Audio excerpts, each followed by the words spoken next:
চিন্তা করেন তো, কথার সাথে বলতো জামাত শিবির, কথার সাথে বলতো জামাত বিএনপি, একসাথেই তো আমরা। আমার হাতে তো এখনো রক্তের দাগ নিয়ে লেগে আছে। এই মতিঝিলে 19 দিন ছিলাম রিমান্ডের মধ্যে। কেন আমরা ছোট করার চেষ্টা করতেছি? আর কত যুদ্ধ, আর কত তর্ক, আর কত বিতর্ক, আর কত ছোট করা।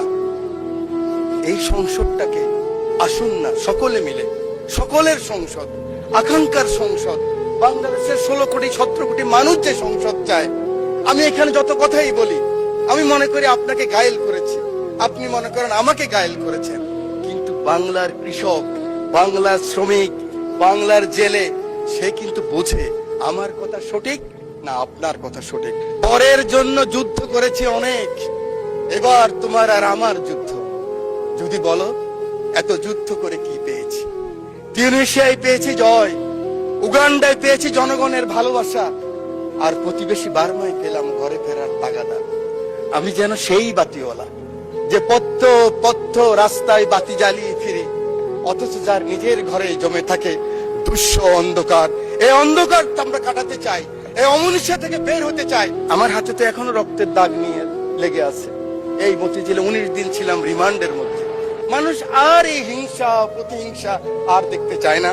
আমার মহাসচিব মহোদয় এখানে বসা আছেন, আমার মহাসচিব মহোদয়কে হেলমেট পরাই নিয়ে গেছি, নাম বলতে পারলাম না, একজন সেনাবাহিনীর প্রধানের সাথে মিটিং করার জন্য আজকে কৃষিমন্ত্রীর বাসায়। কারণ ওটা বেশি দিন নয়, 23 সালের কথা বলছি।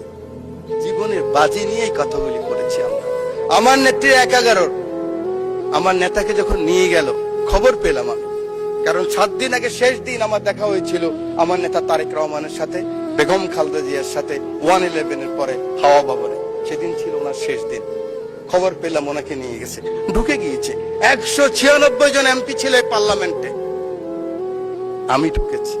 আমার নেত্রীকে দেখেছি একজন মা, তার সন্তানের জন্য কি আকুতি, কি কান্না, কি বেদনা বিদুর আমি দেখেছি। আমি সেই কথা মনে রাখতে চাই। আজকে আমরা অনেকে আছি, কিন্তু ষড়যন্ত্র বন্ধ হয়নি। জাতীয়তাবাদী নেতাদের বেঁচে থাকতে হলে অনেক যুদ্ধ করতে হয়, ঐক্যবদ্ধ থাকতে হয়। আমরা সকলে আসুন একমত হই। আগামী দিনে যে চ্যালেঞ্জ আসবে, এই জাতীয়বাদী শক্তির বিরুদ্ধে আবার যে ষড়যন্ত্র আসবে, সেদিন কারাই প্রধানমন্ত্রীর জন্য জীবনের বাজি রাখতে পারবেন, বাংলাদেশের জন্য বাজি রাখতে পারবেন, সেরকম যদি একটা শক্তি সাহস থাকে, তখনই হবে সবার আগে বাংলাদেশ।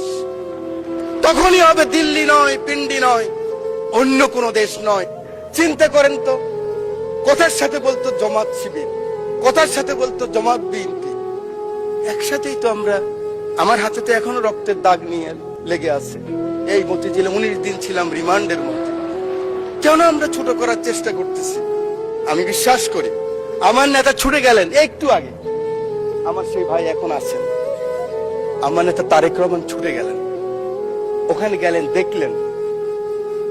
সাথে সাথে আমি মনে করি আগামী দিনের রাজনীতির জন্য সংসদের বিরোধী দলের নেতা আপনিও ছুটে যাওয়া উচিত ছিল। আমি জানি না আমার কথা কিভাবে নেবেন, যে মাননীয় সংসদ নেতা, আমি শুনেছি, আমি উপস্থিত ছিলাম, কেন ওনার পিছনে আমি ছিলাম।